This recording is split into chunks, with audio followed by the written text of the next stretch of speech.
It's a pleasure to be here tonight, and I can't tell you how pleased I am to see the size of the crowd here on such an important issue as we're facing here in mental health services today in Michigan. My name is John Kinch, and I'm the Executive Director of Macomb County Community Mental Health. I am a voice of the people of Macomb County, and particularly so, I'm a voice of the thousands of vulnerable people, many of those who cannot speak for themselves. First of all, I'd like to extend my appreciation to the Macomb House and Senate delegates and those candidates seeking office for taking the time out tonight to learn about our community mental health system, our substance use disorder programs, and our overall system of care. Also to hear of the threats that we are facing over the potential privatization of mental health services. We, the Community Mental Health Board, the administration, the provider network, and the stakeholders, along with yourselves, are charged with the responsibility for fostering and supporting our people who are otherwise physically, mentally, or seriously disabled, for it says so in the Michigan Constitution. In Macomb County, we are public officials, employees, and citizens who live here in the community. We care about our community in which we live. Our salaries and wages are transparent. Our board meetings are held out in the open air, and our business practices are subject to public scrutiny, as rightfully so. Macomb County Community Mental Health has been a valued and successful partner in providing services for more than 45 years. What works in Macomb County, as well as in other community mental health programs in the state, is our extensive experience with collaborative partnerships with many service organizations in the community. In the public model of care, you will see evidence of partnerships with social services, social welfare, homeless coalitions, public transportation, education, the juvenile justice system, corrections, rehabilitation services, food pantries, the local police, the sheriff, the probate and circuit courts, the Council on the Aging, and also interface with hospital and primary care physicians, just to name a few. For the people who experience many of varying issues related to their life, they rely on the need for experienced providers, those with networking capabilities and having a focus on integrated services. As one takeaway from tonight's meeting, I urge you to trust the importance of community working together. And so, with community and mental health remaining at the table. Along with our community partnerships, we hold pride in numerous evidence-based practice models, in services delivery, and more importantly, for our numerous emerging integrated care initiatives, whereas treatment models for people with behavioral health conditions are integrated with physical health care needs. Community mental health has made significant strides towards integrated care initiatives and have shown proof positive evidence of healthcare outcomes in the lives of the people we serve. A point to be made, while I agree with the necessity of integrated and behavioral health care, I think the reason that we're meeting here tonight is more about money, the absence of state money, and the absence of the administrative capacity at the state level to hold the current mental health system together. Based on that premise, then along comes 298 and the state's desire to privatize our system of care. As we all know, health maintenance organizations, HMOs, are generally for-profit companies who establish annual profit margins, often between 15 and 18% of projected revenues. The HMOs take Medicaid revenues, and by doing so, they take federally protected health care entitlements meant for people, and they use those dollars for their profit margins for their companies. While it is not my point tonight to take aim at the HMOs or how they operate their business, I am concerned just the same that privatizing mental health services seems to be contrary to the future direction of the Department of Health and Human Services at the federal government level. The reason being, currently emerging is the federal home and community-based services waiver, called the HCBS waiver, that will come into effect in 2019.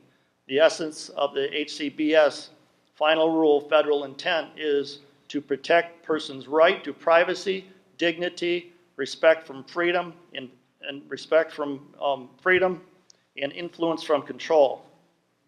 To respect a person's independence in making life choices.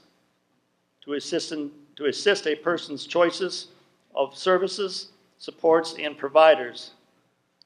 To ensure people receiving long-term services and supports through Medicaid programs are part of the community in which they reside.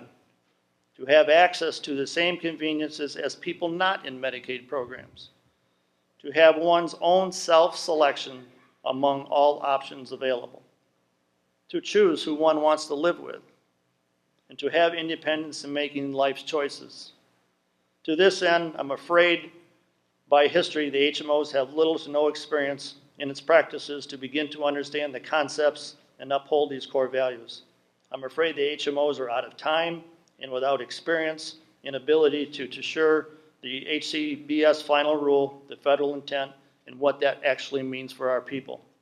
Moreover, it is the community mental health programs who understand and engage our people in the richness of person-centered planning and the choice for living self-determined lives.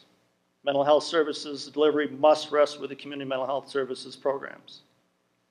And one more item as we're all here together, because I'm sure it's going to come out. For many years now, the Michigan Department of Health and Human Services has been planning to move Medicaid funds away from the densely populated Macomb County by means of a process called rebase, also known as Medicaid redistribution. Redistribution is currently underway with the reallocation of funds to counties in the western and northern parts of the state of Michigan. 3 days from now, on October 1st, Macomb County will lose tens of millions of dollars in Medicaid funding, which is already having a negative effect on the people that we serve. You will likely hear from some of those folks tonight.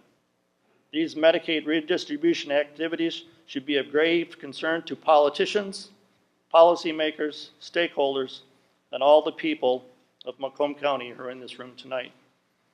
I do want to state a few things, though. This is extremely important. Community mental health, community. When we receive dollars from the state, and if we've got savings, we reinvest those savings back into the community. We increase rates, we expand services and the like. The HMOs and the health plans, it goes to the bottom line.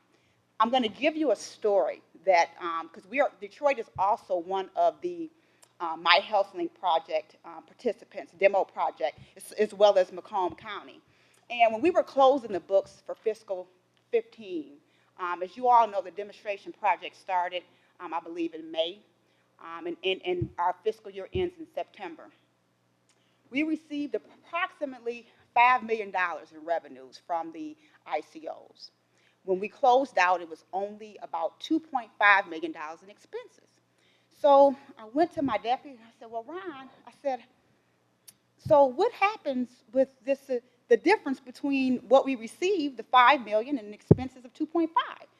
I said, you know what, they send it back to the state? He says, oh, no. He says, when we return it to them, they keep it, and it goes into their profits. So that's when it dawned upon me. I said, you've got to be kidding me. They've got to keep 50. They sent us $5 million, and they get to keep 50% of it. It goes to their bonuses. It goes to their bottom line. When we have that sort of savings, you know what happens? We're capped with so much at the state level. Anything else, we have to return to the state. But ultimately, we have to reinvest these dollars back in the community. So I just want you all to know that this is an extremely important initiative that we have going on right now, and that we have to stop what's going on. I had the opportunity, I'm a CPA, I'm sorry, my name is Stacy Durant, and I apologize for that because I did not introduce myself. My name is Stacy Durant, and I'm the Chief Financial Officer, the CFO for Detroit Wayne Mental Health Community, Mental Health Authority. I happen to be in, I think, Bel Air at Shady Creek, attending a conference for the Michigan Government Officers Association. I'm a licensed CPA, and Lieutenant Governor Kelly happened to be a speaker there. And relatively small audience, so it's sort of an intimate discussion. And I had an opportunity to ask him about 298. And I said, well, why, could you explain um, why you would want to give health plans monies to PHPs who have an 8% admin rate, and the health plans have a 15% admin rate? He says, oh, those numbers aren't comparable. I said, okay, those numbers aren't comparable. I mean, you've got admin is admin.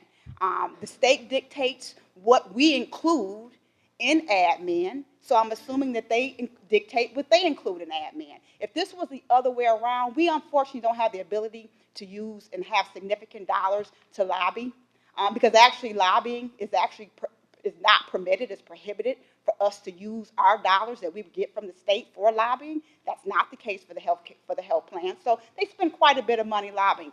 If this was different, and the health plans were, I mean, you would think that if we were at 8% and they're at 15%, I think we should be doing medical services. I think we should get the health care money. I think that's what we need a lobby for. Makes sense to me. But I would like to talk just a minute on risk and why risk is so important. One, you need to understand that we're not against capitalism. We're not against privatization. However, we're talking about some of the most vulnerable citizens in the state. In a true capitalistic market, you have winners and losers. That's how capitalism works. You really try and put out your competition. We're in a position that we can't afford to have winners and losers when we're talking about people's lives. In the insurance industry itself, it is risk adverse, which means that they make money by avoiding risk. In other words, if there's someone who has a bad driving record, they would not go out and recruit everyone who they knew is guaranteed to have an accident to try and insure them. As a matter of fact, they would do the opposite. So as many people that they could find that don't need service, economically, it really helps them with their bottom line. Whereas what we do is the complete opposite. We actually go out and look for those individuals that are high risk and try to give them the service that is necessary. And then the other thing that I just want to mention that's really important is if you look at the difference between healthcare and community mental health care, and I know both areas. I was in the private healthcare for 22 years before I went over to the good side. But what's important to realize on the health side, there's only so many dollars that you can give for an illness. For example, if someone breaks their arm, it doesn't help to add a golden cast or to do a lot of extra things. You basically just want that arm healed, and then that's the end of it. But when you're dealing with developmental disabilities and mental illness, as you add more dollars, you increase the quality of life. So you can have more therapists, you can have more things that can have them involved in the community, and you want to make sure that these three things occur. One, you want to make sure that people have choice. Two, you want to make sure people have inclusion. And then three, you want to make sure that people have the full life experience. If we don't do that, then we're going back to institutions, we're going back to asylums, we're going back to people deciding what is best for someone else without individuals having a voice. And that is our job, to make sure that the people we serve have a voice. Thank you.